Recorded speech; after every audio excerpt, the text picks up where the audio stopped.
Hey everybody, it's your host, Diana Chen, and you're listening to an episode of Minihash, a condensed episode of Rehash where we do a deep dive into one focused topic with a past guest. Hope you enjoy.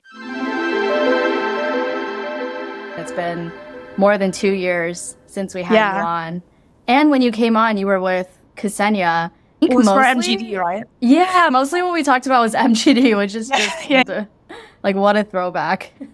That's crazy. I had just joined 1KX as well. Yes. Yeah, I remember you were at 1KX, but maybe a little bit new there. For anybody who wants a little blast to the past, go back and listen to season 2, episode 5, where we talked about, I think we called it Parody, Sorority turned Grants DAO. If you want a little blast to the past, go back and listen to that one and learn about Meta Gamma Delta DAO, which was the first women's only DAO and one of the first DAOs, period, to exist in the space, which recently shut down, but there was so much lore there, and I think so much that people can learn from that whole experience. And it's cool that with what MGD started, now we have things like SheFi, and we have all of these different women's groups in crypto, and we have Rehash, where more than 50% of our guests have been women. So it's definitely a different space and a different time today than it was when MGD first started. So, I mean, huge props to you guys for doing that back in that time when it really wasn't the popular thing to do. Yeah, I mean, it's really incredible to see where we're at now as well, just like the individual members of MGD. A lot of the members, when we first joined the DAO, were exploring Web3 for the first time and kind of like trying to see what their role could be within crypto. And now we have people who are head of strategy, and we have people who have gone through acquisitions, founders, and then we're all still close friends. We just had a small reunion at ECC a few weeks ago. Oh, nice. But yeah, truly, like the people that were part of MGD back then are all leaders in the crypto space now. It's so cool to see. And I think we'll see that the next wave of that with, you know, SheFi, people graduating from the SheFi cohorts. We'll see that in a few years, like a lot of those women probably in leadership positions and building really cool things. So I just love it. But people should go back and listen to season 2, episode 5. It was from more than 2 years ago, which in crypto years is like 2 decades, basically. But we have you back today to talk all about smart account abstraction, especially as it pertains to wallets and giving us better UX. That's something that we've been talking about in the space for so long, is we need better UX. Otherwise, we can't onboard new people to the space because it's too difficult to get set up. You have been, I know, heads down doing a lot of research and working with projects that are solving this UX problem via account abstraction. So for people who are not familiar with this term, I'm sure everybody has heard this term before, but maybe aren't familiar with what it actually means. Let's just start like really basic, really high level. Let's talk about what do we mean when we say account abstraction, smart account abstraction, modular smart account abstraction. Are these all referring to the same thing or slightly different things? And just give us like the high level overview of what these things mean. So account abstraction can be thought of as like a big movement to make smart contracts being the primary means through which people interact with Web3. So historically, when you are onboarding onto Web3 and interacting with dapps for the first time, you have to first download an EOA wallet, which is this monolithic thing that's an application that manages both your keys and your assets at the same time. So because those two things are heavily coupled with an EOA, if you lose your private keys, you lose access to all your assets. So what account abstraction does is essentially decouples the key store from the asset store by using smart contracts as the primary way through which people are interacting with Web3. So they can bring their own keys, whether that's your traditional EOA or your email or your social login or even passkeys, which is a relatively new way to do passwordless login, even within Web2, to secure your crypto accounts, and then having the smart contract store your assets. And then you can have different rights on which keys can do what with the assets, right? You can have things like spending limits so that even if you lose one key, certain keys can't move too many funds in and out of the account. And you can do key rotation as well. If you lose your key, you can do recovery. So it's just a way to making wallets and the means we interact with Web3 more programmable and flexible.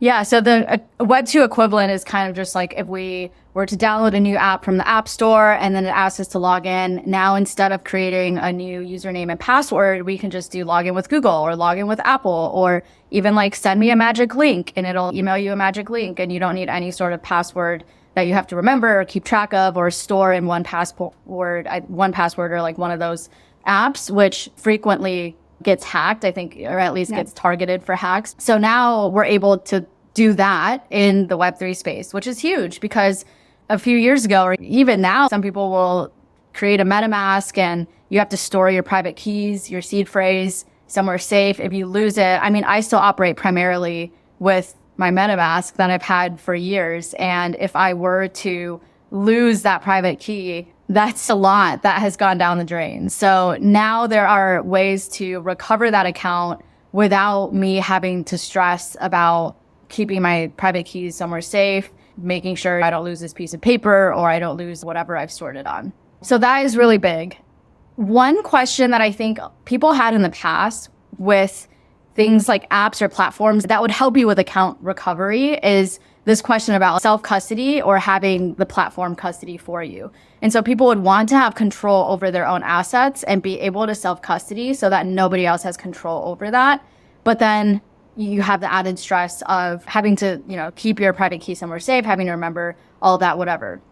So now with account abstraction and with having everything go through smart contracts instead of the traditional EOAs, is there still a way to self-custody your wallet with account abstraction, or is, Coinbase or whatever you're going through then custodying for you? Yeah, I mean, it's definitely a tiered approach, right? And the custody versus non-custodial thing, you have more options now to onboard with the easiest UX first so that you can get started on a dApp. And the funds that you're putting on your wallet that's created for you through AA or embedded wallets, if you lose it, it's not like too big of a deal because it's like kind of like losing a new account. So with the infrastructure that's available now, the infra providers have this easy way to onboard users first, and then an option for users to offboard or like progressively go in the non-custodial route, whether that's by exporting private keys, which I'm not a fan of. So it's like non-custodial that way because you can export the private key of the wallets that have been created for you onto your MetaMask. Mm-hmm. Usually these infra providers secure your keys in a hardware like enclave that they don't have access to, but the users themselves have access to the keys that is like encrypted on the client side on the user's device, and then that is used to decrypt and sign the messages. So I think the UX gain here is that a lot of the complexities are abstracted away from the end user while still allowing them to interact with the dApp in a non-custodial way. It's less trustless, but it's not like you're giving these infra providers the reins to everything. Right. And just curious, why did you say that first option of like being able to export your keys is you're not a fan of that? I feel like private keys in general is eventually going to be something that only the power users have to know about. I don't think we'll get to a point where, my mom will know to export her private key if she wants to interact with a wallet that's been created on one app and use it in another dApp. I think it was FriendTech that has the embedded wallets created for you. It onboarded a lot of users through their Twitter accounts and the wallets created for you. But when people wanted to trade their FriendTech keys inside of their MetaMask or something, they had to export their private keys and like paste it, which is really scary to like have to interact with your assets and your keys that way. So Privy is the provider that they used. One recent development with the embedded wallets is that you can now do cross-app embedded wallets. So if you log in and create your account with Privy somewhere, you can also log on to another dApp with that. I think that problem is going to be less of a pattern. I feel like this is just like a transitional period type of thing that people are doing. But I agree, it definitely leaves a lot more room for error or for scammers to come in and, talk to someone like your mom who like doesn't understand what the export private keys is. And they're like, you got to do this. And then she just does it. And there goes all her money. Yeah. So that is what account abstraction is. And then is smart account abstraction, modular smart account abstraction, are these all referring to the same thing as well? There's no like smart account abstraction because account abstraction itself is, referring to this migration from EOAs to smart accounts. Modular smart account abstraction So modular smart accounts is like an emergent sort of smart account architecture that basically allows smart accounts to have like a core implementation, and then that core implementation being extensible via modules. So if you think about it, like you have your crypto account today, you can install modules like social recovery, email recovery, and things like automation and DCAing. This is split into two different module types, validators and executors. The validators will refer to things like new key signature types, and then the executors would be things like automation. So it's basically allowing your wallets to have a more extensible, flexible way to expand on its features. That's up to the user. Or if it's an embedded wallet, then it's up to the dApp developer to install the modules that make sense for their user flow. What this allows us to do is maintain a core, really secure implementation for smart accounts, but at the same time turning these smart accounts into a developer platform and new distribution channel for Web3 products and services. So for example, there's a protocol called ZK Email that allows you to recover your accounts basically through email. They recently partnered with Rhinestone to build a recovery module. So now if you lose your keys to your smart account, you can use your email to recover it. The analogy is kind of like MetaMask and Snaps. MetaMask opened their wallets to be installable with third-party snaps. The wallet becomes a distribution channel for these additional services. Gotcha. So to just rehash that, the modular component of smart account abstraction just allows for more customizability, more features, more unlocks that you're able to do with your wallet. You could plug in with third-party integrations. You could maybe like customize it depending on what the app developer wants to do and wants to like have your user experience be within that app. Yeah, that's right. Okay, so I want to talk about some real world applications and impacts of having account abstraction available to us now. So depending on who is listening and what ecosystems they're in, I think a lot of our listeners are probably operating in the Base ecosystem. So let's just take that as an example. If somebody is trying to onboard onto a new app on Base, what would that onboarding experience now look like for a new user with account abstraction available versus before? Yeah, so for something like Base, where a lot of the use cases are non-financial or social, or it involves NFT mints, it's the perfect use case for things like AA, because account abstraction enables things like gas sponsorships and gasless mints. So this has been a really good showcase for what account abstraction allows us to do over the past year, and that's been the majority of the traction of AA is that, look, you can onboard, you can go to a dApp, and you can log on with your email or phone number or social handles, and then you're taken straight away to the dApp homepage. The wallet is created for you in the background. You can do your first mints, interactions, post your first things, and that's sponsored. The gas for that is sponsored for you by the dApp itself. And because the gas is cheap on Base, this makes economic sense for dApps to do this for their users, more so than something like Mainnet, for example. I've even noticed for myself, like I've been using Base apps a lot more because gas is sponsored, even though I would only be paying like 1 or 2 cents per transaction without the gas sponsorship. But for some reason, it just like knowing that I don't have to pay anything makes me want to go on the app and take more actions, because I'm like, I can take as many actions as I want. I can mint as many photos on MoshiCam as I want, and it's all free for me to do that, which is like a pretty cool experience. What about other use cases you can think of, maybe outside of the Base ecosystem or with more financial use cases or like different types of use cases? So things like automation is something that's really interesting. With account abstraction, you can assign certain rights to a third-party service's keys to do certain things on your behalf, and you can be very granular about the transaction rules that they're allowed to do for you. So you can do things like subscribing to a service and, automatically minting something when it comes out, without having to like go and mint it yourself.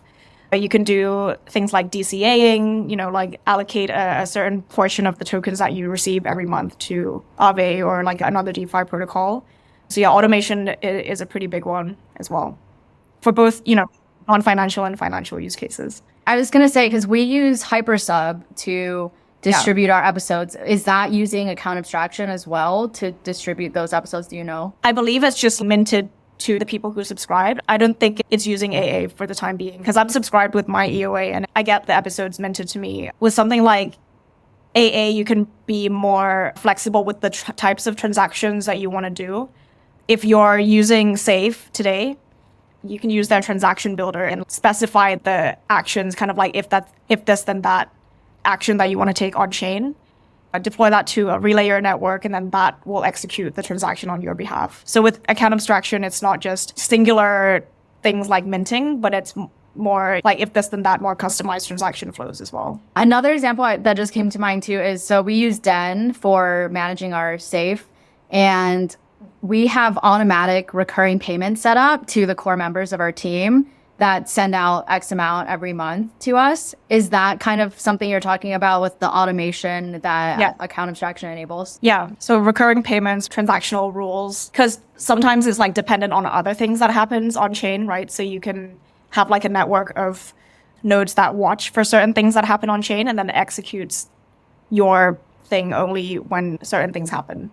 So looking ahead to the future, account abstraction is still a relatively new thing. We've already made huge strides with it. Where do you see this going in the future and further developing and further improving the UX? Where do you expect our UX experience from a consumer side to be by, let's say the end of this year, or then by the end of next year? Where do you expect us to be? One thing that people are eagerly looking toward within the account abstraction infra provider and generally wallet space is an EIP called 7702, which essentially gives EOAs the power to have contract codes like deployed to the EOA that gives them some functionalities of account abstraction. So this kind of answers the questions of like, okay, if account abstraction is the future, what do we do with EOA users today, which is where the majority of users are. So I think that's going to make the transition really interesting. Is that aiming to get rid of EOAs? Like, do you think EOAs will just become extinct in the future, or will they serve a different purpose? I think it will serve a different purpose. I don't think they'll become extinct. They'll just be like another category of wallets that you can use for certain things, because you still need signers to a smart account, right? So the EOA can be an option for people to use as a signer, but then the smart accounts are like where you would hold the majority of your assets. The other thing is that, like, I think within the consumer Web3 space, people are already used to the new onboarding flows, right? The social login, and then kind of like things are basically gasless and sponsored at this point. I think that's going to be the new sort of table stakes for dapps that launch, because people aren't going to buy the native token to interact with a new dapp anymore. I think modular accounts is something interesting to watch. I think it's like hard to picture right now what that looks like as an end user, to imagine installable components to your wallet, because so far the wallet experience has been developed by one team. But when you can discover and install new components, that would be really interesting. What are some examples of those new components that you might want to install? So there's two ways that they can be installed. They can be installed by the end user or the dapp that creates the smart account for you. I think the dapp deciding which components to include for the end user is going to be the first way that people see modular accounts. So if you're building a DeFi application, for example, that has some automation features, they might create a safe for a user that comes pre-installed with modules like passkey recovery and some automation one. And I, as the end user, might not even know that it's a modular thing. The end goal of all of this is that the end user does not know anything that we just talked about in this episode is happening in the background. All they know is I have a super easy on-ramp experience. Like, what do they say? The best on-ramp experience is no on-ramp. Like, you can just open an app and use it. There's no onboarding process, really. It's that intuitive. That's the end goal. And I don't think we're that far off from it at this point, especially with gasless stuff. Do you think then in the future, with these gasless sponsorships becoming the norm, that apps will need to have more money or more runway in order to launch and be successful, because users will be expecting that all of them are sponsoring gas? Yeah, I think the gas sponsorship just becomes another user acquisition cost for the dapp.